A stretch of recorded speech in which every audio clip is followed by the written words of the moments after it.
Sempurnalah perbuatan tanganmu yang berkuasa atas surga dan seluruh bumi. Tiada yang dapat seperti Kau Tuhan. Agung dan mulialah Tuhanku. Maha besar perbuatan tanganmu. Aku datang dan bersujud dalam hadirat-Mu, memuja Engkau seumur hidupku. Ku sembah Kau, Allah yang Maha Kuasa. Ku sembah Kau, Yesus keselamatanku. Ku sembah Kau, Roh yang Kudus, kekuatan hidupku. Ajaib Tuhan, sungguh Engkau mulia.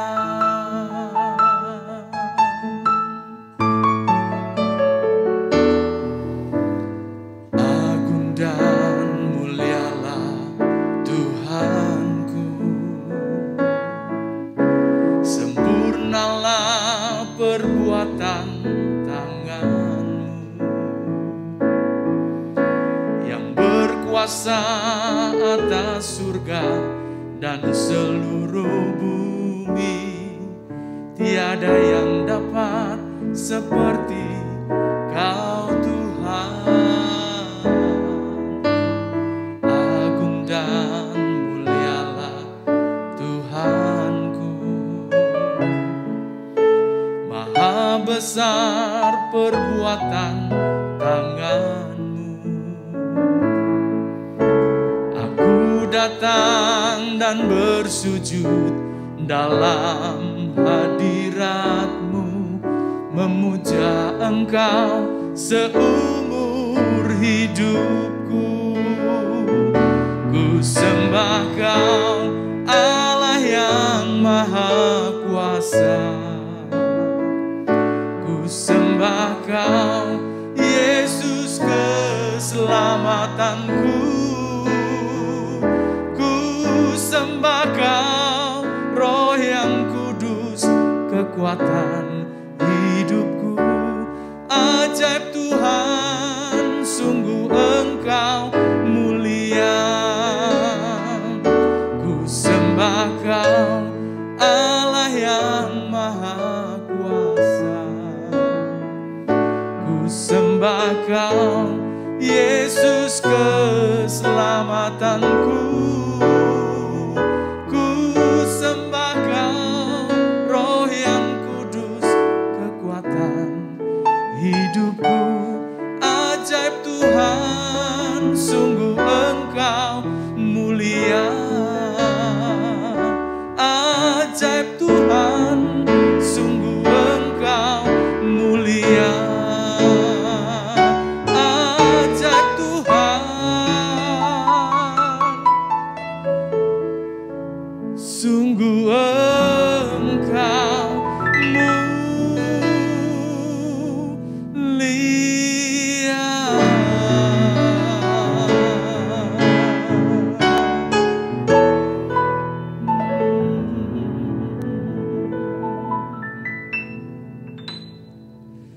Selamat datang di rumah kita, tempat kita berbicara fakta, cerita, dan logika.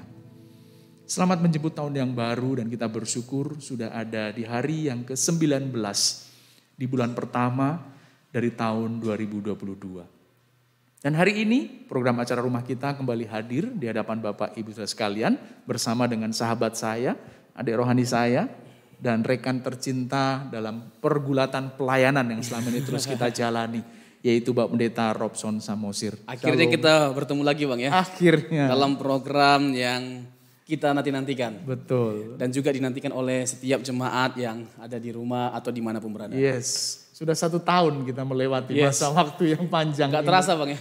Gak terasa. Kita selalu hadir untuk menjadi berkat. Betul. Lewat diskusi yang kita lakukan, membahas isu-isu kehidupan sehari-hari, terkait dengan doktrinal, sesuatu yang bersifat praktikal juga tentunya Bang ya. Betul. Dan diiringi serta diselingi lagu-lagu pujian yang mencerahkan iman percaya kita, mengokohkan dan meneguhkan iman yang kita pastinya kepada memberkati Tuhan. Bang ya. Amin. Baik. Dan hari ini Bro Robson, Bapak Ibu yang dikasih Tuhan, kita akan membahas satu tema yang sangat menarik, jauh lebih praktikal. Walaupun tidak semudah kalimat yang diucapkan, yaitu belajar kehilangan. Nah, kita tahu bahwa kekristenan itu mengajarkan kerelaan untuk kehilangan apapun asal mendapatkan Tuhan. Nah, tapi faktanya apakah semudah itu untuk dapat rela kehilangan segala sesuatu dan mendapatkan Tuhan sebagai yang paling utama dalam hidup kita? Nah, bukan sebuah kebetulan, sebuah kisah yang saya yakin beberapa waktu yang lalu sempat kita dengar berkaitan dengan kakak dari Pastor Robson, Bro Robson ini. Yang ternyata kabar terakhir kita dengar beliau sudah dipanggil pulang ya Bro ya. Dan kami turut bersedih, berduka, berempati, tapi saya yakin beliau sudah ada bersama dengan Tuhan dalam kebahagiaannya. Walaupun menyisakan banyak hal saya yakin. Nah paling tidak dari kisah itu kami rindu ini Bro Robson bisa menjelaskan kekuatan iman apa yang membuat Bro Robson sampai hari ini tetap pasrah dan berserah kepada Tuhan. Walaupun juga tetap berusaha yang terbaik untuk dapat menemukan solusi dari perasaan terhilang itu dalam kehidupan Bro Robson dan keluarga dari kakak dari Bro Robson yang sudah ditinggalkan. Nah sebelum kita sampai kepada bagian yang paling mungkin personal bagi Bro Robson ya. Saya ingin tahu dulu, kita mau ngulik dulu dari kebenaran firman Tuhan. Sebenarnya kekristenan itu membuat kita jadi manusia frustrasi atau memang harusnya seperti itu Bro Robson? Rela kehilangan apapun itu ya asal mendapatkan Tuhan. Itu kan kayak frustrasi udah. Kalau mau dikata siapa bilang dunia ini nggak enak, siapa bilang dunia ini nggak nyaman gitu. Lalu kita disuruh kehilangan gitu. Mana mungkin kecuali orang-orang yang frustrasi tadi. Gimana menurut Bro Robson? Justru gini ya, kekristenan itu memberikan solusi bagi dunia, bagi kita yang telah kehilangan harapan. Itu yang paling penting dulu, yang menjadi poin yang pertama Bang. Justru kita menjadi frustasi ketika kita tidak menemukan Kristus. Karena kita tahu ketika kita mengenal Kristus lah kita menemukan banyak misteri kehidupan. Adalah sebuah misteri ketika hidup kita berakhir. Kapan berakhir dan bagaimana setelah hidup kita berakhir itu sebuah misteri yang tidak bisa dipecahkan oleh siapapun. Tetapi di dalam Kristus kita bisa memecahkan misteri itu. Karena apa? Karena kita tahu dia telah hadir 2000 tahun yang lalu dan kehadirannya adalah untuk memberikan garansi atau jaminan bagi setiap kita. Sehingga kita yang tidak hidup dalam kepastian, kita yang hidup dalam ketidakpastian diberikan kepastian. Sesuatu yang paling mengerikan, sesuatu yang paling menakutkan bagi manusia pada umumnya apa? Kematian. Tidak ada masalah yang lebih besar selain kematian. Ini masalah yang paling dipersoalkan oleh manusia pada umumnya. Dan tidak sedikit orang beragama, salah satunya apa? Tujuan terbesarnya adalah untuk bisa memecahkan masalah ini. Untuk kematian dia, itu ya, setelah mati bakal seperti apa dan bagaimana? Nasibnya, dia memperkarakan nasibnya. Dan kita dengan penuh keyakinan, meyakini, mempercayai bahwa kita telah menemukan jalan yang tepat. Karena dia sendiri dengan absolut mengatakan I am the way, the truth and the life. No one come to the Father except by me. Akulah jalan kebenaran dan kehidupan. Tidak seorang pun yang sampai kepada Allah Bapa kalau tidak melalui aku. Inilah yang membuat kita merasa bahwa kematian bukan lagi menjadi suatu misteri yang tidak terpecahkan bagi setiap kita. Karena di dalam dia kita mendapatkan garansi bahwa ada kehidupan di balik kematian. Kita kembali akan eksis. Bahkan eksistensi kita yang sesungguhnya yaitu setelah kita mengalami kematian.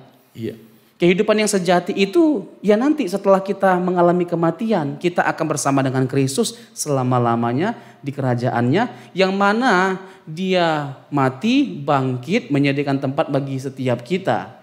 Dia mati itu ya untuk pada akhirnya kita bisa menikmati kehidupan bersama dengan dia. Iya. Seperti itu kurang lebih, Bang. Nah, itu kan bicara setelah kita mati. Iya. Tapi bagaimana ketika kita berbicara tentang kaki kita yang masih berjejak di bumi ini loh? Setuju. Kaki kita itu masih menginjak bumi dan kita masih berhadapan dengan 1001 macam persoalan yang kadang-kadang membuat kita rumit. Dan selain itu ada banyak solusi. Solusi di situ mungkin kalau dari sisi kekristenan itu sementara, tetapi solusi itu ternyata kita butuhkan. Persoalan utang piutang tentu bayarnya pakai uang dong, nggak mungkin utang piutang bayarnya pakai doa gitu kan. Dan sementara uang itu juga harus dikejar. Dalam upaya kejar di situ artinya kita harus bekerja keras, lalu kemudian mengusahakan yang terbaik sehingga ketika kita berhak mendapatkan uang itu, kita memang layak mendapatkan uang sehingga hutang yang memang sudah kita janjikan untuk kita lunasi bisa kita lunasi. Belum lagi masalah makan minum, uang sekolah anak dan lain sebagainya. Nah lalu kita diminta untuk rela kehilangan ini semua. Realistis nggak itu? Bukankah itu orang-orang frustrasi akhirnya? Nah bagaimana kita mensikapi realitas kehidupan ini, Bro Robson? Ya, ini menarik sekali ya. Iya. Jadi begini, betul kita masih menginjak bumi. Tapi selama kita masih menginjak bumi, ya fokus kita kepada kerajaan surga, langit baru dan bumi yang baru. Mata kita memandang kepada Dia. Ibrani pasal yang ke-12. Hendaklah kita memandang kepada Kristus. Dalam perlombaan yang diwajibkan bagi setiap kita tetap memandang Kristus. Perlombaan itu berbicara tentang apa? Kewajiban yang harus kita penuhi selama kita masih hidup di bumi ini. Ya betul nanti kita akan ke surga. Betul nanti kita akan bersama dengan Kristus di surga. Tetapi jangan lupa tanggung jawab. Kita ada tanggung jawab selama di dunia ini. Masalah ada, selesaikan dengan penuh tanggung jawab. Jangan lepas dari tanggung jawab. Masalah ekonomi, keluarga, dan yang lain sebagainya macamnya. Nah kalau saya singgung sedikit lagi Bang terkait dengan kematian tadi ya.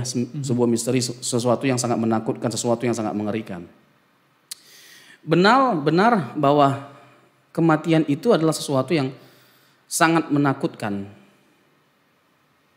Pada akhirnya bagi siapa? Bagi mereka yang tidak mempersiapkan diri. Yes. Tapi bagi kita yang sudah percaya, sungguh-sungguh percaya, sungguh-sungguh mengasihi Tuhan, hidup dalam kekudusan, kematian seharusnya bukan lagi menjadi sesuatu yang menakutkan atau sesuatu yang mengerikan bagi setiap kita. Kegelisahan muncul, ketakutan muncul, kekhawatiran muncul justru karena apa? Karena memang tidak ada kesungguhan untuk kita mempersiapkan diri berkemas-kemas selama kita masih hidup. Kita nggak menjalani kehidupan yang bertanggung jawab. Kita seakan-akan hanya karena iman ingin lepas dari tanggung jawab. Karena kita merasa bahwa kita ini adalah pengikut Tuhan Yesus. Kita adalah anak Allah, tak mungkin Tuhan tidak memberkati kita. Oh iya betul. Tapi ingat hukum tabur tuai. Apa yang kita tabur itu yang kita tuai.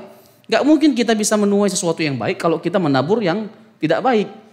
Kita pasti menuai sesuatu yang baik kalau kita menabur yang baik. Nah, jadi seringkali umat Tuhan lupa akan hal itu ya. Dianggapnya setelah jadi Kristen lalu segalanya pasti bisa saya dapatkan. Padahal ada sisi tanggung jawab, yaitu kalimat yang berbeda kalimat yang analog walaupun berbeda kalimatnya tetapi sama maknanya bahwa tanggung jawab itu adalah bagian yang menyadarkan kita bahwa kaki kita sedang berjejak di bumi itu gitu ya. Itulah bagian yang harus terus kita usahakan, jangan lupa gitu ya. Tuhan Yesus aja memberikan contoh kok. Dia Tuhan, dia yang punya alam semesta, dia pencipta. Dia bisa melakukan segala sesuatu. Tapi ingat ketika dia menjelma menjadi manusia, tetap kok dia memenuhi tanggung jawab dia sebagai manusia pada umumnya kok. Sama kok. Jadi tukang kayu, dia carpenter. Paulus adalah seorang rasul. Dia berhak sebenarnya menerima persembahan Bang. Tetapi dia mencoba untuk memenuhi kebutuhan pelayanannya bahkan hidupnya. Lewat apa? Bisnis. Tent maker dia, pembuat tenda. Jadi kita nggak bisa mengatasnamakan iman lalu merasa bahwa kita berhak untuk mendapatkan kelimpahan. Oh nonsen, tanpa tanggung jawab semuanya itu tidak akan ada. Hukum tabur tuai. Apa yang kita tabur itu yang kita tuai. Janganlah hendaknya kamu makan kalau kamu tidak bekerja, kata Rasul Paulus kepada jemaat Tesalonika, gitu kan ya. Kalau kita bilang kita pasti diberkati hanya karena kita anak Tuhan, loh banyak orang di luar sana nggak Kristen tapi diberkati luar biasa. Bahkan ateis nggak percaya Tuhan bisa diberkati dengan luar biasa. Karena apa? Tuhan punya tatanan gitu loh.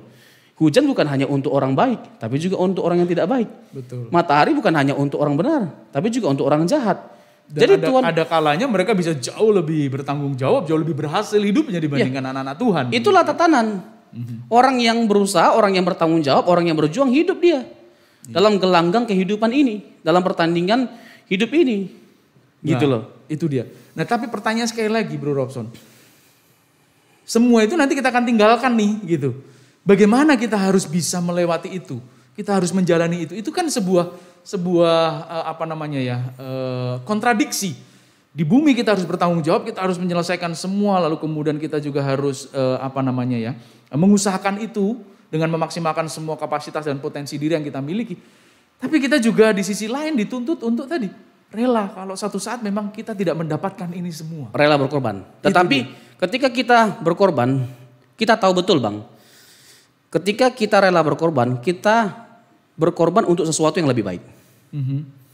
Bahkan bukan hanya berkorban tuh, rela kehilangan. Kehilangan, iya. Itu bagiannya. Rela berkorban, rela kehilangan, belajar untuk kehilangan sesuai dengan topik kita. Iya, betul. Kita tahu bahwa ketika kita berkorban, kita tahu kita akan mendapatkan sesuatu yang lebih baik. Iya. Alkitab banyak sekali memberikan perumpamaan kalau seseorang sudah menemukan mutiara, ya kan, di sebuah ladang. Apapun dia pertaruhkan. Artinya apa? Bahwa kita rela mempertaruhkan segala sesuatu demi Tuhan dan kerajaannya, demi Tuhan dan kebenarannya. Karena apa? Tuhan dan kerajaannya itu sesuatu yang lebih baik dari apapun. Nah, frustasi kita selama kita di dunia ini, ketika kita mencoba untuk meninggalkan kenyamanan kita, Bang. Misalnya, ya kita sudah merasa nyaman dengan hidup mewah, ya kan? Terus misalnya ibu-ibu dengan barang-barang branded. Tetapi ternyata semuanya ini membuat kita terikat dan jauh dari Tuhan. Nah kalau kita tahu betul bahwa ketika kita terikat dan membuat kita jauh dari Tuhan, ini tidak baik. Justru ini bisa menggagalkan kita untuk mendapatkan Tuhan. Sama seperti kisah anak muda yang kaya itu, Bang. Sebenarnya dia bukan tidak baik, dia baik.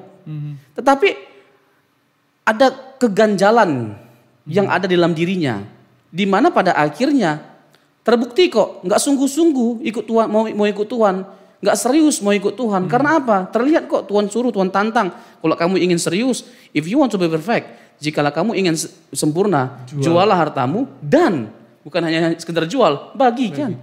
Bagi orang miskin, ya kalau hanya sekedar menjual, semua orang bisa menjual. Tapi pada akhirnya keuntungannya untuk kita juga. Nah itu kan tidak mudah loh, itu tidak mudah. Nggak usah harta lah, maaf kata gitu ya. Lidah kita yang terbiasa makan pecel lele suruh menghilangkan kenikmatan bumbu pecel lele itu saja tidak mudah itu. Itu sesuatu yang sudah terlanjur melekat. Bagaimana mungkin kita bisa sampai akhirnya pada level yang semuanya itu kita rela. Sebenarnya lebih kepada kepercayaan, Bang. Kepercayaan kepada Tuhan dan apa yang Dia janjikan bagi setiap kita. Kita tahu misalnya kalau terkait dengan makanan. Ada makanan kok yang lebih enak, lebih nikmat dan bahkan gak bisa dibandingkan dengan makanan favorit kita. Yang mau kita tinggalkan. Tetapi percaya gak kita gitu loh kepada Tuhan dan perkataannya. Bahwa yang Dia sediakan itu lebih nikmat, lebih enak. Sehingga kita bisa lainnya di kepercayaan kita. Kepercayaan, Bang. Ya. Sehingga kita bisa mengorbankan sesuatu itu gitu loh. Yang membuat kita gak bisa maksimal atau serius ikut Tuhan. Gitu, Bang. Jadi kalau boleh dikatakan kepercayaan itu juga berkaitan dengan mindset kita ya. Cara berpikir. Ya. Bagaimana kita memahami lalu kemudian akhirnya meyakini. Pertanyaannya bisa gak? Bisa kok. Dari kekristenan mula-mula sudah terbukti bagaimana jemaat mula-mula itu mempertaruhkan semuanya. Karena mereka tahu ikut Yesus itu lebih baik. Para rasul mempertaruhkan semua bahkan nyawa mereka karena mereka tahu ikut Yesus itu lebih baik. Betul. Mereka melihat apa sih? Gitu loh. Sampai mereka seradikal itu. Yang mereka lihat itu sesuatu yang benar-benar konkret. Iya. Nah, yang konkret yang mereka lihat itu yang membuat mereka yakin betul bahwa apa yang dikatakan oleh Tuhan Yesus pasti tergenapi suatu hari nanti. Nah, apa yang konkret itu? Kebangkitan Yesus dari kematian. Saksi mata dari Yesus yang bangkit itu banyak sekali. Nah, kalau Yesus saja bisa menaklukkan kematian, peristiwa yang sangat menggegarkan, menggemparkan pada waktu itu, tidak mungkin seseorang yang seperti Tuhan kita Yesus Kristus ini tidak terbukti benar semua apa yang dia perkatakan. Jadi kebangkitan dia dari kematian itulah yang menjadi bukti terbesar dan alasan terbesar untuk kita percaya bahwa semua yang dia janjikan itu benar adanya. Nah, kalau zaman dulu mungkin oke lah, perkembangan dunia belum sepesat sekarang, kenikmatan dunia juga belum, katakan senikmat sekarang, ada banyak hal yang mungkin sudah bisa ditawarkan hingga hari ini. Kalau zaman dulu kan belum seheboh sekarang lah begitu. Betapa sulit untuk bisa meninggalkan itu, Bro Robson. Oke. Bagaimana perbandingan itu? Kalau dulu mungkin mudah saja, belum ada banyak hal yang bisa kita nikmati. Ya. Sekarang sudah cukup banyak hal.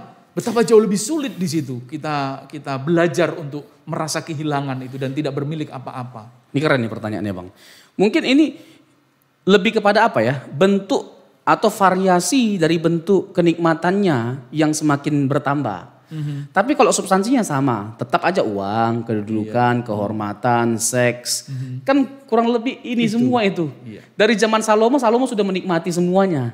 Dari Salomo lah kita belajar bahwa ternyata kenikmatan ini sia-sia kok pada akhirnya.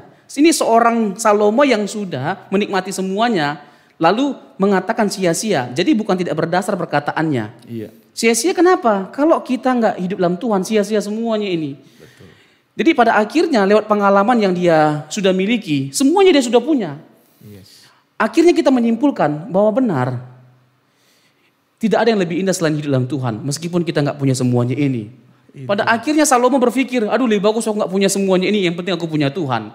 Akhirnya dia jadi rusak dengan semuanya ini, jauh dia dari Tuhan, dan dia nggak mau jauh dari Tuhan hanya karena semuanya ini. Nah, inilah yang kita perkarakan seharusnya. Itu perjuangan yang tidak mudah. Hal yang memang harus kita upayakan dari hari demi kesehari. Nah, Bapak Ibu sudah dikasih Tuhan, ingat baik-baik. Manusia harus bertanggung jawab menghidupi dirinya, bertanggung jawab atas kehidupannya. Jangan akhirnya menjadi kehidupannya itu menyusahkan dan menyulitkan orang lain. Betul. Karena kaki kita masih berjejak di bumi dan kaki kita yang harus kita pergunakan dan seluruh kehidupan kita pergunakan untuk menghidupi diri kita, bertanggung jawab atas kehidupan kita. Tetapi ingat baik-baik, ini bukan segalanya, ini hanya sekedar tools piranti supaya hidup kita masih tetap bisa berjalan. Karena target utama kita adalah mendapatkan Tuhan. Karena kalau kita mendapatkan ini semua tidak mendapatkan Tuhan tadi, sia-sia kata Salomo ya. Nah, mari kita berjuang. Nah, ini bagian awal dari perbincangan kita. Nah, bagian berikutnya nih, saya ingin mulai nih masuk kepada hal yang paling personal dari kehidupan. Saya tambah dikit. Oh, boleh. Terkait dengan itu. Jadi jangan sampai kita mengorbankan kenikmatan yang sesungguhnya hanya karena kenikmatan yang sementara. Itu dia. Kebahagiaan yang sejati yang Tuhan sudah korbankan, maksudnya kerjakan bagi setiap kita lewat pengorbanan dirinya hanya karena kenikmatan sementara. Itu. Terlalu rendah. Kita memandang pengorbanan Kristus hanya karena kenikmatan wanita, uang, tahta, kedudukan, atau apapun itu. Iya. Bukan tidak boleh kita menikmati semuanya ini. Tetapi menjadi salah ketika hati kita terikat dengan semuanya ini. Hati kita hanya boleh terikat kepada Tuhan. Aduh, indah banget. Bukan berarti kita tidak boleh, dan memang bagi kita uang kita butuh. Ya toh, kedudukan kita juga membutuhkan itu. Ya, hubungan seks pria dan wanita kita juga membutuhkan pada bagian tertentu. Ada orang yang dipanggil Tuhan untuk bertarak, ada. Tetapi jika memang kita membutuhkan, Tuhan juga inginkan kok. Dan apapun juga, kehormatan, pujian dan lain sebagainya. Tetapi itu rendah kualitasnya jika dibandingkan Tuhan. Kita harus mengarahkan hati kita, pandangan hidup kita untuk mengejar Tuhan sebagai satu-satunya harta terindah dibandingkan ini semua. Nah, berkaitan dengan hal ini nih Bro Robson, lewat kisah yang baru saja Bro Robson alami, kehilangan orang yang dicintai, yaitu abang terkasih. Apa yang Bro Robson simpulkan dari peristiwa ini, setidaknya di bagian awal? Ketidakadilankah? Cara Tuhan mendidik kita kah? Atau apa? Saya harus jujur Bang ya. Iya. Saya sering pelayanan di kedukaan. terbiasa gitu loh. Menghibur, menguatkan, meneguhkan orang. Agar mereka bisa tetap kuat, bangkit, dan jangan hilang harapan. Saya udah terbiasa. Iya. Bahkan bisa menghibur orang lah. Tetapi ketika saya sendiri yang mengalami hal itu secara langsung, saya harus jujur mengatakan kepada Bapak Ibu, saya sendiri gak kuat. Iya. Jadi itu tulang saya seperti remuk. Iya. Karena memang abang saya itu pergi di depan mata saya. Dan saya jujur tahun kemarin itu, tepatnya 2 Desember, kepergian abang saya adalah tahun terberat dalam kehidupan saya, Bang. Bahkan mungkin untuk di awal-awal tahun ini tetap menjadi tahun terberat bagi saya. Berat untuk melewatinya karena saya terlalu sayang sama abang saya. Saya sayang sekali dan kami saling mengasihi. Satu sama lain dalam keluarga, kami seperti teman, seperti sahabat. Apalagi selama perobatan penuh dengan canda tawa, sukacita, saya di apartemen bersama dengan abang saya. Jadi saya tahu bahwa tidak mudah bagi seorang mengidap kanker atau tumor untuk sembuh. Tapi gak kebayang di pikiran saya bahwa dia akan pergi secepat itu. Karena dari cerita Bro Robson, beliau nampak sehat sebenarnya. Banyak orang tidak menduga bahwa beliau. Gak menduga, setuju Bang. Dan memang bukan hanya orang biasa, dokter pun menyimpulkan bahwa gak ada tanda-tanda orang yang sakit di wajah atau fisiknya gitu loh. Karena sehat sekali, bugar sekali. Nah itu membuat saya makin sulit gitu loh membayangkan bahwa waduh ternyata cepat sekali dia pergi. Gitu loh Bang, berat.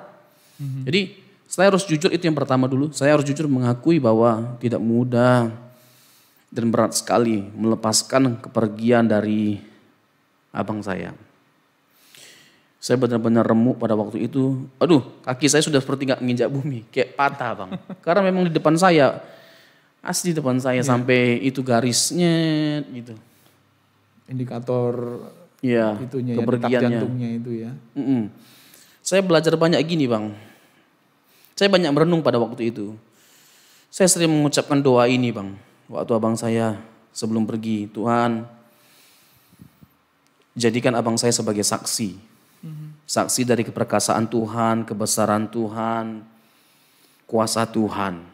Jadikan abang saya saksi dengan mengalami mujizat Tuhan atau kesembuhan daripada Tuhan. Ya akhirnya kan Tuhan tidak izinkan untuk abang saya pulih mengalami mujizat. Tapi saya mendapatkan atau memetik satu pelajaran yang mahal. Dan ini ya perenungannya yang saya dapatkan pada waktu itu. Apakah harus sembuh dulu, harus mengalami kesembuhan atau mujizat dulu baru jadi saksi?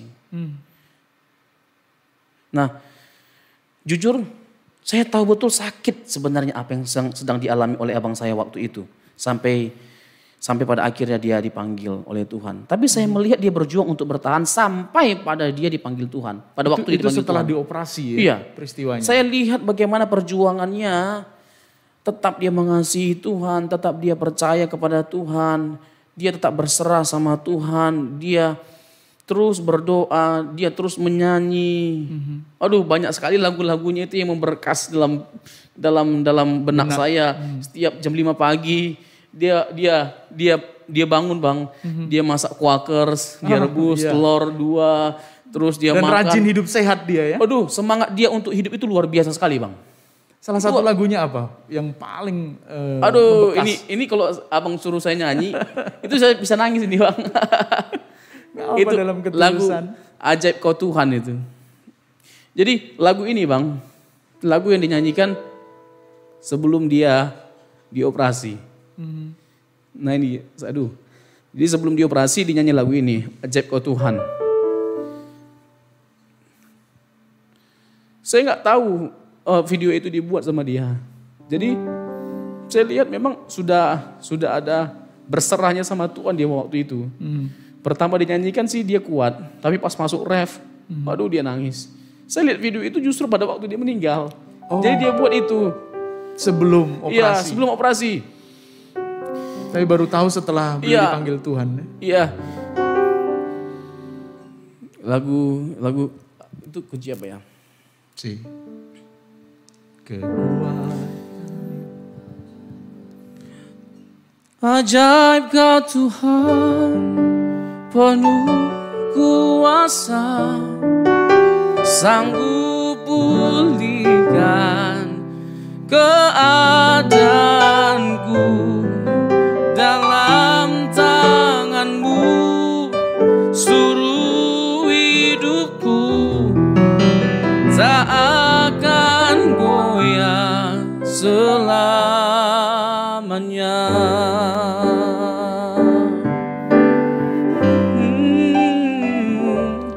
Kekuatan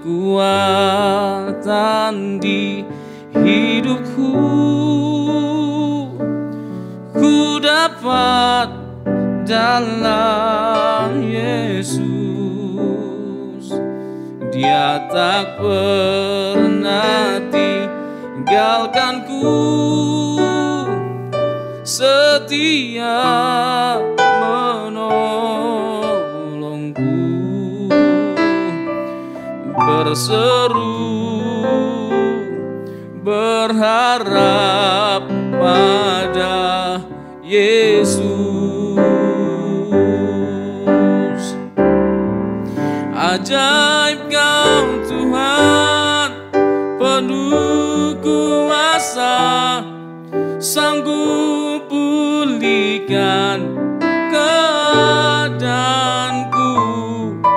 Dalam tangan-Mu seluruh hidupku tak akan goyah selamanya. Berat ya, tidak mudah memang. Iya. Ini lagu yang dinyanyikan dia sebelum dia operasi. Waktu saya lihat, hancur sekali sebenarnya. Saya lihat dia menangis. Aduh, nyesek banget rasanya. Jadi, ya tapi. Dan lebih lagi dari apa yang Bro Robson ceritakan, dan ada salah satu rekan saya yang ternyata kenal dengan abang dari Bro Robson. Diceritakan bahwa orang ini baik sekali. Ya itu saya mau ke situ Bang. Jadi waktu di acara penghiburan, itu memang manusia banyak sekali yang datang Bang. Orang banyak sekali datang. Dan memang ya tadi terkait dengan kesaksian dari temannya Abang. Orang semua yang bersaksi itu punya kesaksian yang sama. Kalau dalam bahasa Bataknya begini Bang, si Jetro Samosir Naburju Don. Ini si Jetro Samosir yang baik sekali ini. Luar biasa baiknya ini. Misalnya ada ibu-ibu Bang, lagi jalan mau ke pasar, itu bisa diantarnya padahal gak kenal Bang. Iya. Ibu mau kemana? Di mana tinggal? Jambi ya? Iya, di Dumai. Dumai ya? Ibu mau kemana? Saya mau ke sana. Diantar dia Bang. Terus misalnya ada ibu-ibu pakai jilbab ini muslim. Pergi ke warung beli beras, uangnya kurang. Itu dia bayar, malah dia tambah berasnya Bang. Padahal nggak banyak duitnya. Kalau dalam bahasa Batak begini Bang. Napogos do bayon, alek mora di pambayanan. Miskin ya dia tapi kaya dalam perbuatan. Itu yang menjadi penghiburan kami Bang. Itu berat, tandingannya berat itu yang begitu. Itu. Sampai ya semua bersaksi begitu, hamba-hamba Tuhan juga. Kami hamba Tuhan, tapi dia lebih dari hamba Tuhan. Karena memang abang saya ini luar biasa baiknya. Ya, jadi kesaksian setiap orang tentang siapa dia itu menjadi kekuatan buat kami, jadi penghiburan buat kami. Bangga rasanya punya abang seperti dia. Meskipun sakit ditinggalkan oleh dia, ditinggal pergi oleh dia, tapi bangga rasanya punya abang seperti dia. Dan prosesnya harus terus dilewati ya. Iya, itu dia. Bagaimana cara Bro Robson untuk bisa menyisihkan antara kesedihan dengan kebanggaan tadi, lalu kepasrahan kepada Tuhan, itu kan tidak mudah. Tentu saya tidak berhak bertanya, mudah tidak? Itu pasti tidak mudah. Gitu. Tidak mudah. Tapi bagaimana itu bisa melewati seperti Setuju, itu? Bang. Tadi seperti yang saya utarakan di awal, saya sering menghibur orang di acara kedukaan, pelayanan, khotbah. Tapi saya sendiri ternyata ketika mengalaminya tidak mudah untuk melewatinya. Berat sekali Bang. Nyesek sekali rasanya. Sampai hari ini masih terasa gitu loh. Ada gitu loh. Keinginan Tuhan sebenarnya tambahkanlah umurnya. Waktu itu ya besar sekali sebenarnya harapan saya sama Tuhan. Tapi ya saya harus mengungkapkan bahwa pengharapan terbesar kita itu di dalam Tuhan. Karena tidak mengecewakan Dia.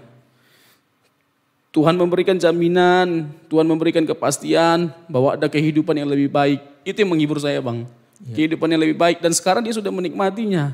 Kan semua orang pada akhirnya akan mati, akan pergi, akan meninggalkan dunia ini. Hanya tinggal tunggu waktu aja. Dan antrian semua kita nggak tahu antrian kita yang keberapa. Iya, betul. Tapi ya itu dia. Penghiburannya di situ lah ya. Kita terhibur, kita dikuatkan bahwa dia sudah menikmati keindahan bersama dengan Tuhan, hidup yang indah bersama dengan Tuhan. Iya. Gitu, Bang. Bagaimana dengan keluarga? Karena faktanya kan tetap saja, sekalipun kita diajar untuk tidak bersedih, jangan berduka, tetaplah bersyukur. Tapi kan tetap sedih juga itu. Ya. Bagaimana keluarga juga menjalani hal ini, Bro? Ya, itu tadi saya mau sampaikan, tekankan masalah itu, Bang, terkait dengan yang Abang bilang tadi, berserah sama Tuhan. Tidak ada kekuatan lain selain berserah sama Tuhan, selain berdoa. Kekuatan terbesar itu doa, hanya doa yang bisa menguatkan. Yeah. Kalau kita bicara tentang kemampuan retorasi kita, kemampuan pengetahuan kita akan firman, ya kita bukan mau banggakan diri, kita punya semuanya itu. Yeah. Tetapi bukan semuanya itu yang menghibur kita, tapi kepercayaan dan keberserahan kita sama Tuhan. Di dalam doa kita itu yang menguatkan. Saya banyak menghabiskan waktu ya berdoa sampai sekarang. Sampai sekarang saya kadang-kadang masih ya ada ketawa, kadang-kadang mengingat canda tawa kami kalau di apartemen, karena memang saya sama abang saya itu punya karakter yang sama, suka humor. Iya. Dan suka menghibur orang. Iya gitu kan. Aduh, asli sama betul. Makanya aduh Tuhan, ngeri kali rasanya gitu loh, kehilangan abang saya ini. Itulah proses belajar kehilangan yang tidak mudah itu ya. Bayangkan Bang, jadi abang saya ini orang yang supel, orang yang gampang sekali bergaul dan gampang sekali dikenal oleh orang. Enggak cukup waktu yang lama untuk dia bisa kenal banyak orang, Bang. Di apartemen itu sudah banyak sekali, hampir semua orang kenal sama dia, Bang. Gitu dia bisa bahasa Jawa, dia bisa bahasa Batak Karo, Simalungun, Toba pastilah, Minang, Melayu, banyak bahasa. Jadi orang-orang yang bersuku ini senang sama dia. Ketika saya sampaikan mereka nangis loh, Bang. Dia dikenal sebagai orang yang baik oleh semua orang ini. Ada orang-orang yang makan dibayar dia, Bang. Padahal kadang-kadang uangnya dari saya juga. Gak usah lah itu disebutkan. Maksud saya gini, sebenarnya orang yang gak ada uang dia. Oh gitu ya. Tapi saya bingung kenapa dia rela gitu ya. Kenapa dia berani gitu loh. Berbaik hati berbagi sama orang, berbelas kasihan padahal gak punya uang sebenarnya. Boleh gak kalau saya ucapkan kalimat ini untuk beliau? Matius 10:39. Barang siapa mempertahankan nyawanya, ia akan kehilangan nyawanya. Dan barang siapa kehilangan nyawanya karena aku, kebaikan yang dia bagikan itu, ia akan memperoleh. Iya, setuju Bang. Luar biasa ya bukti iman beliau itu ya. Iya. Bayangkan Bang, erangan setiap orang, tangisan setiap orang, kuatnya, kerasnya itu sama seperti kami dengan keluarga. Aduh. Orang aja gak siap untuk orang lain itu yang tidak sedarah itu. Waduh luar biasa sekali Bang. Aduh abangku ini. Aduh gak kebayang baiknya, luar biasanya dia. Itu yang membuat kita gak kuat gitu loh. Terus putrinya masih 3 tahun Bang. Iya. Putrinya masih 3 tahun. Terus waktu melihat papanya, where are you papa? 3 tahun, where are you? Jadi waktu kita lagi misalnya kunjungan ke kuburan, lihat kuburannya, saya gendong, saya letakkan, itu dia pijak-pijak kuburan papanya, dia bangunkan, papa bangun, papa bangun, aduh papa bangun. Putrinya yang begitu, kita yang mau mati lihatnya. Kita yang mau mati. Ini kita tertawa sedih ini. Iya. Kita tertawa sedih ini. Terus kadang-kadang dia bersihin kuburan papanya, dilap salibnya. Jadi pasti punya kedekatan yang khusus itu. Saya itu terkagum sama Tuhan. 3 tahun, luar biasa kedekatannya Bang. 3 tahun anak ini, tapi hikmatnya luar biasa, bijaknya luar biasa. Dia merasakan kehilangan, tapi dia nggak bisa mengungkapkan kehilangan. Sebenarnya kalau saya bisa menunjukkan foto, nanti saya akan tunjuk sama Bang bagaimana borunya ini kalau bahasa orang Batak, anak perempuan, borunya ini. Ketika lihat papanya, itu dengan kesedihan, dia bisa lihat begini lama. Iya. Kayak dia pikirkan sesuatu, gitu ya? Dia begini. Dalam hatinya mungkin, papa, aduh, papa. Iya. Tak terkatakan lah kalimat. Dia ini punya anak setelah 5 tahun Bang bergumul Bang. Anaknya baru 3 tahun. Jadi 8 tahun nikah, anaknya 3 tahun, setelah 5 tahun baru punya anak. Jadi bangga kali dia punya anak, punya borunya ini. Iya. Jadi borunya ini seperti princess dibikin dia. Dimandiin sama dia, diurut tiap malam sama dia. Waduh luar biasa di tengah kesibukan abang saya, tetap dia sempatkan waktunya untuk menghibur borunya pagi-pagi. Aduh luar biasa bangganya dia punya boru. Ya kan diajar borunya nyanyi. Ada satu lagu Batak yang terbaru itu. Tondi tondi kudoho, hagogo kudoho, boru hasiaku. Saya dapet so mahaduan, naboy makaholongi ho, songon nahu bantu ho. Jadi, artinya apa itu? Luar biasa tindakan kasih sayang perhatian yang kubuat samamu. Tapi aku berharap, aku berdoa suatu hari nanti kau dapat laki-laki ya seperti apa yang kuperbuat samamu ya. Boru kuhasian, doa lah itu. Iya, boru kuhasian anakku perempuan yang kusayangi. Aduh, dan borunya tahu lagu itu sampai sekarang. Setiap kali dia nyanyi lagu itu, nangis gila bang. Aduh, berat tondi, itu tondi memang. kudo, cuman diubah kata-katanya. Tondi, tondi kudo, hagogo kudo. Bukan boru hasiaku, diubah. Boru bapak saya. Oh, dimelayukan ya? Iya, boru Dimelayukan. bapak saya. Aduh, luar biasa. Jadi memang lama dia mendapatkan anak. Tapi ketika dia mendapatkan anak, luar biasa anaknya bang. Berkat Tuhan luar biasa. Dan untung ada borunya ini. Kalau enggak mati lah kami. Itu Borunya sebuah ini ungkapan menghibur kami. kesedihan lah ya. Tentu mati di situ bukan berarti lalu Iya, kita betul. pengen mati enggak Maksudnya gitu. adalah penghiburan yang Iya, Tuhan berikan. betul. Meskipun pada akhirnya abang kami dipanggil oleh Tuhan. Itu istrinya bagaimana itu? Sangat Dan sedih. mama tentu, mama bagaimana? Waduh, mama saya gini bang, gimana ya? Dia kesedihannya itu gak bisa lagi diungkap dengan kata-kata saking sedihnya. Dan gak pernah terbayang di benak kami akan ada orang yang pergi gitu loh bang. Secepat Dipanggil itu, Tuhan, gitu ya. gak ada. Sebelum ada dia mengidap penyakit ini, gak pernah ada terlintas dalam benak kami bahwa akan ada di antara kami akan pergi. Dan abang pula yang pergi. Kalau bahasa orang tua pada umumnya kan begini, ya Li, baguslah harusnya aku yang dipanggil Tuhan daripada anakku. Betul. Lah kalau bahasa saya, Li, saya aja ngomong begini, Tuhan aku aja yang kau panggil Tuhan, jangan abangku, apalagi mama saya. Saking cintanya, sayangnya, aduh dekat sekali sama mama papa saya. Dekat sekali, mama saya bang satu hari berdoa 7 kali. Ish. Satu hari berdoa 7 kali. Waktu abang saya pergi, ya memang yang ada hanya tangisan. Yang ada hanya tangisan dan sampai sekarang masih sedih. Tapi ya hari demi hari mulai bisa untuk dilewati. Apa yang Bro Som sampaikan ke mama untuk menghadapi yang seperti ini? Tapi Sebagai sebelumnya seorang bang, pelayan Tuhan. saking apanya ya, saking dalamnya kesedihannya. Dia pernah sampai demam 40 derajat, 5 bang. Itu bisa putus saraf-saraf. Mama ya? Gak sedikit orang di usia tua kan ketika 40 begitu bisa lewat. Iya, iya. Aduh, dan itu pun ketahuan setelah adik saya lagi ke tempat tidur, lihat mama tertidur, dipegang panas sekali, tapi memang gak terasa. Waduh, itu gak kebayang. Mikir ya pasti itu Mikir. Kenapa bisa terjadi, bagaimana Mama nih ceritakan boleh dari terjadi. sejak dia lahir, sempat blooding waktu kelahiran abang saya. Terus bagaimana dia pintarnya, bijaknya. Aduh bijak sekali abang saya ini, baiknya. Dari sejak kecil udah baik sekali memang dia. Aduh. Dan waktu dia pulang 3 minggu sebelum operasi, itu yang dia lakukan, yang dia kerjakan itu kebaikan semua bang. Sebelum dia pergi. Bukan dia baru jadi baik sebelum dia pergi. Sejak dari kecil dia memang baik. Itulah yang membuat mama, sebenarnya kalau saya menggunakan bahasa ini dalam tanda petik lah ya, hancur kali sebenarnya. Hancur Tapi kali, Bang. ada satu ungkapan yang secara umum biasa kita jadikan penjelasan tentang kondisi-kondisi yang seperti ini. Kok sepertinya orang baik itu lebih cepat ya dipanggil Tuhan. Sebenarnya terbalik ya. Kadang-kadang gini bang, misteri bang ya. Gini, seharusnya yang baik itu lebih panjang umur. Itu dia. Logikanya. Itu Karena dia. kan Alkitab mendorong kita. Tuhan mendorong kita agar kita tunduk sama orang tua. Supaya panjang umur kita. Itu dia. Ya kan, di tanah yang Tuhan berikan bagi setiap kita. Ya itu artinya apa? Jadilah kita orang baik. Iya.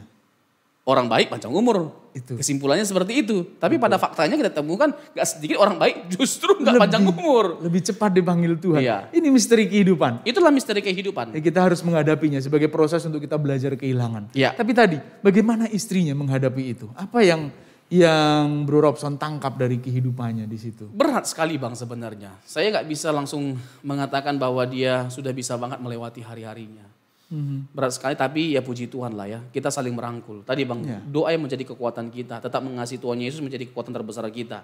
Yes. Gak berhenti kita betapa menyakitkan ini. Tetapi di tengah sakitnya situasi kondisi yang kita alami. Tetap kita belajar mencintai Tuhan itu lebih dari segala-galanya. Karena itulah kekuatan kita. Melebihi dari sakitnya kita karena kehilangan Dia, melebihi dari masalah atau kondisi hati kita yang separah apapun itu, mengasihi Tuhan lebih dari segalanya menjadi kekuatan kita untuk bisa melewati semuanya itu. Bapak Ibu yang dikasih Tuhan, ini bukan sebuah rekayasa. Peristiwa ini sungguh-sungguh dialami oleh Bro Robson. Dan setiap kita pernah pasti mengalami dengan kasus dan peristiwa atau cerita yang berbeda-beda. Tetapi paling tidak di situ kita menjadi yakin dan diteguhkan bahwa kecintaan kita kepada Tuhan itu ternyata yang menghibur dan menguatkan kita. Dan termasuk di dalamnya doa. Jalinan dan hubungan komunikasi yang intim dan dekat kepada Tuhan itu menguatkan kita. Tidak bisa dipungkiri, kita mau lari kemana sih? Lari ke manusia, lari ke dunia ini, ternyata jawabannya kadangkala lebih mengecewakan. Tapi ketika kita lari kepada Tuhan, ada penghiburan yang kuat di situ. Kalimat ini tidak mungkin bisa kita alami ketika kita tidak membuktikannya. Iya, betul. Hanya sekedar kalimat ini diucapkan, tapi mari kita belajar untuk membuktikannya. Gimana Bro Robson? Ada satu lagu yang belakangan ini sungguh menguatkan saya, Bang. Iya. Lagu ini ya benar-benar menghibur saya, membuat saya yakin betul bahwa saya dan keluarga saya bisa melewati hari-hari ke depannya.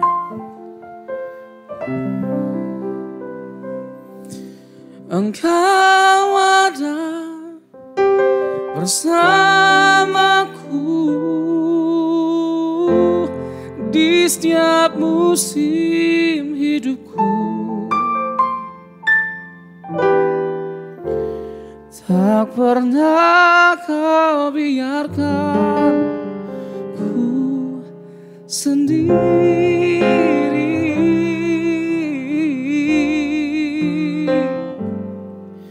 Kekuatan di jiwaku adalah bersamamu. Tak pernah ku ragukan kasihmu.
Di setiap musim hidup Tuhan pasti ada. Iya, Bang.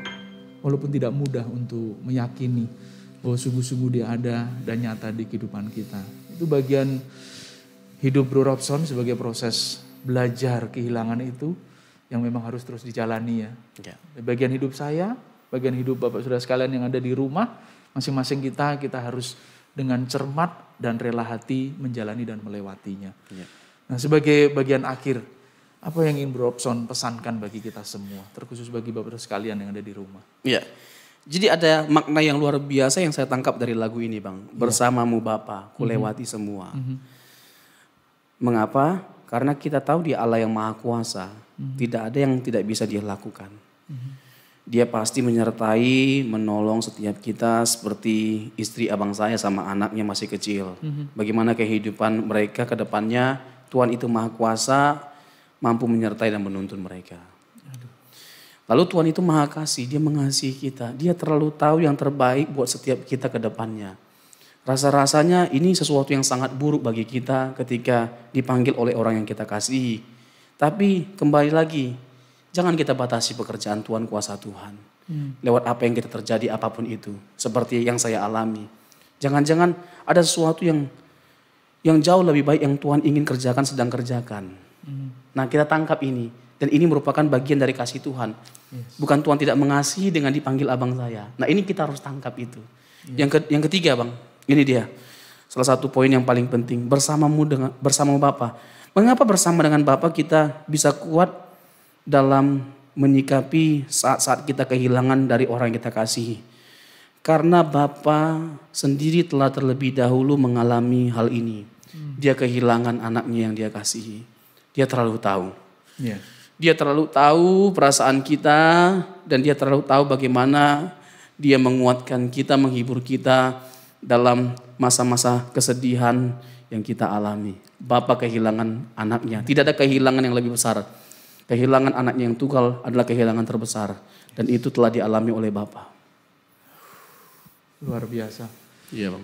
Speechless kalau saya boleh ungkapkan, semua yang Bro Robson jelaskan itu mewakili kesimpulan dari perbincangan kita malam hari ini. Dia Maha Kuasa, dia tidak mungkin bisa dikalahkan oleh apapun juga.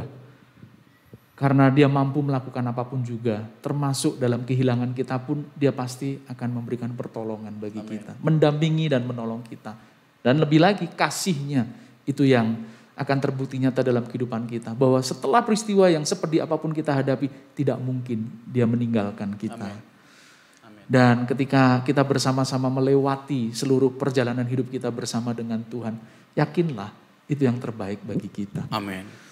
Dan terima kasih Bro Robson sudah berbagi untuk insight dan juga peristiwa pengalaman hidup yang tidak mudah untuk dijalani.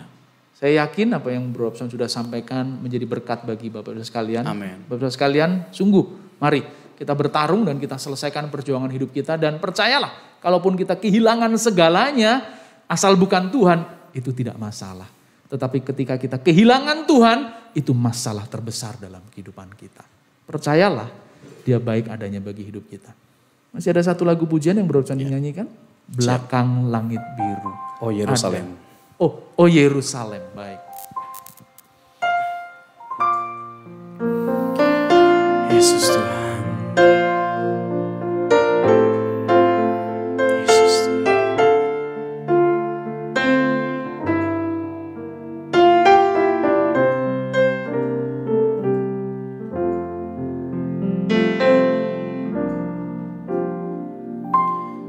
Oh Yerusalem, kota mulia,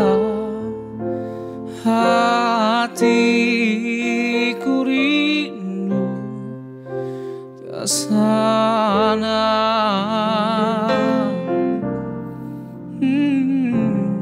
Oh Yerusalem, kota mulia, hatiku rindu ke sana. Tak lama lagi Tuhanku datanglah, bawa saya masuk sana. Tak lama lagi Tuhanku datanglah, bawa saya masuk sana.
masuk sana. Tak lama lagi Tuhanku datanglah, bawa saya masuk sana. Tak lama lagi Tuhanku datanglah, bawa saya masuk sana. Bawa saya masuk sana.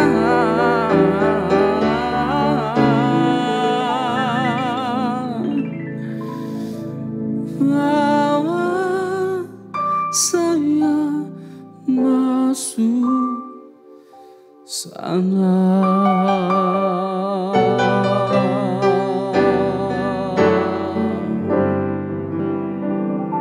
Terima kasih Bro Robson. Lagu ini dinyanyikan dalam suasana hati yang berbeda sehingga membuat kita sadar kerinduan kita adalah Yerusalem baru, kota mulia. Dan kita rindu, kita dibawa Tuhan untuk ke sana. Dan pasti satu kali kita berjumpa dengan Bang Jethro Samosir. Dan tentu lebih lagi berjumpa dengan kekasih jiwa kita, Yesus Kristus Tuhan Juru Selamat kita. Terima kasih untuk kebersamaannya Bro Robson. Untuk kisah yang menyentuh, Tuhan memberkati, Tuhan menguatkan. Amin. Bapak Ibu sekalian, mari kita berdoa. Bapak, kami bersyukur, kami berterima kasih untuk perbincangan kami malam hari ini dan kisah hidup, sharing hati yang Bro Robson sampaikan bagi kami. Biar itu menjadi kekuatan bagi kami dan kami berdoa bagi kekasih kami, saudara kami, Bapak Pendeta Robson Samosir. Kekuatanmu, kasih, anugerah dan penyertaanmu serta penghiburanmu sempurna bagi beliau, bagi keluarga besarnya dan terkhusus bagi istri dan putri Abang Jethro Samosir almarhum.